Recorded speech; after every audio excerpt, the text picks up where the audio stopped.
तो चलिए यहाँ 10वीं विज्ञान है और अध्याय क्या है, 1 है, रासायनिक अभिक्रियाएं एवं समीकरण। इसके अभ्यास के प्रश्न है। तो यहाँ पर अभ्यास का ये 16वां प्रश्न है। तो चलिए इस प्रश्न को समझते हैं। प्रश्न क्या है, ऑक्सीजन के योग या ह्रास के आधार पर निम्नलिखित पदों की व्याख्या कीजिए, प्रत्येक के लिए 2 उदाहरण दीजिए। तो हमको बताना है उपचयन और ये क्या बताना है, अपचयन। तो सबसे पहले यही जान लेते हैं कि उपचयन का मतलब होता है ऑक्सीजन का जुड़ना और अपचयन का मतलब होता है ऑक्सीजन का हटना। जब मैं यहाँ पर इसके पिछले वीडियो में ये टॉपिक पढ़ा रहा था तो वहाँ समझाया था केवल एक शब्द का इसमें अंतर है। इसमें क्या लिखा है, उ, और इसमें क्या लिखा है, आ। तो उपचयन का मतलब यही है कि ऑक्सीजन जब जुड़ जाए तो उपचयन कहलाएगा और ऑक्सीजन हट जाए तो क्या कहलाएगा, अपचयन। अब यहां पर देखिए इसका उत्तर है, कैसे लिखेंगे। जब किसी पदार्थ से ऑक्सीजन का संयोग होता है तो उस पदार्थ का उपचयन होता है।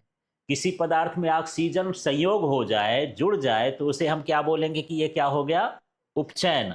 अर्थात अब इसके आगे ये लिखना हो तो ठीक है, नहीं जरूरी नहीं है, समझाने के लिए यहाँ लिखा है किसी पदार्थ या तत्व या यौगिक एवं ऑक्सीजन के योग की अभिक्रिया क्या कहलाती है, उपचयन। तो सीधा सीधा आपको समझना है, अपने शब्दों में लिखना, एक दिमाग में बैठा लेना है। ये ऑक्सीजन किसी तत्व या यौगिक के साथ जुड़ता है तो उसे हम क्या कहते हैं, उपचयन अभिक्रिया कहते हैं।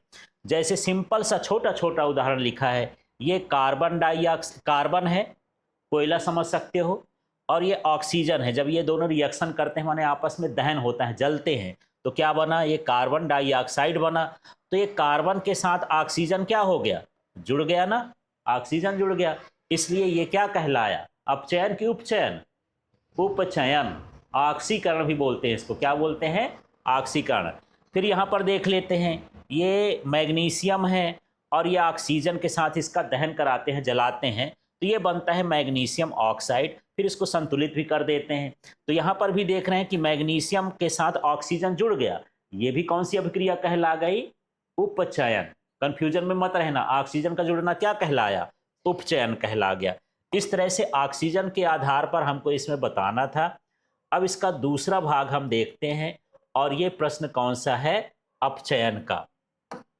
तो ऑक्सीजन यदि किसी यौगिक से हट जाए, किसी तत्व से हट जाए, तो वो क्या कहलाता है, अपचयन कहलाता है, रिडक्शन रिएक्शन कहलाता है। क्लियर हो गया ये, ठीक है। तो यदि आपसे उपचयन बनता है तो अपचयन अपने आप बन जाएगा, उसी का उल्टा होता है।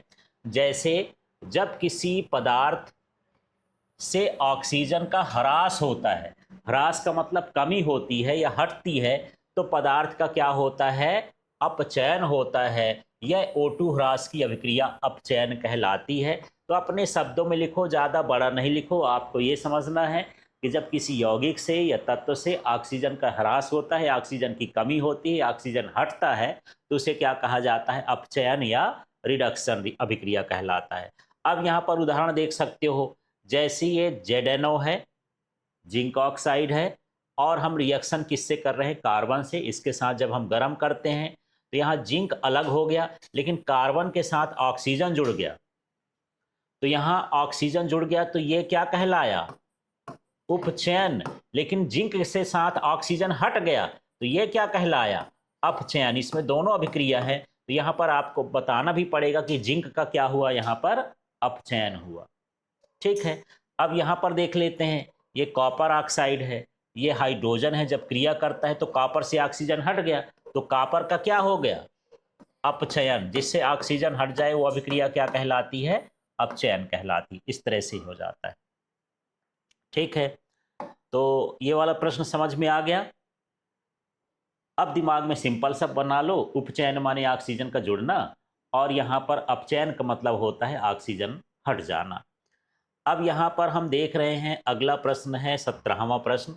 इसको समझते हैं, और यही प्रश्न अक्सर पूछे जाते हैं और ये ज़्यादा इम्पॉर्टेंट है क्योंकि इसमें बहुत सारा चीज़ें रटने लायक है, 50% चीज़ें रटने लायक हैं। रटने लायक का मतलब ये है कि जो रिएक्शन होते हैं, समीकरण होते हैं, उनको लिख लिख के आप देखेंगे तब आपसे बनेगा। चलिए प्रश्न को देखते हैं। एक भूरे रंग का चमकदार तत्व X को वायु की उपस्थिति में गर्म करने पर वह काले रंग का हो जाता है।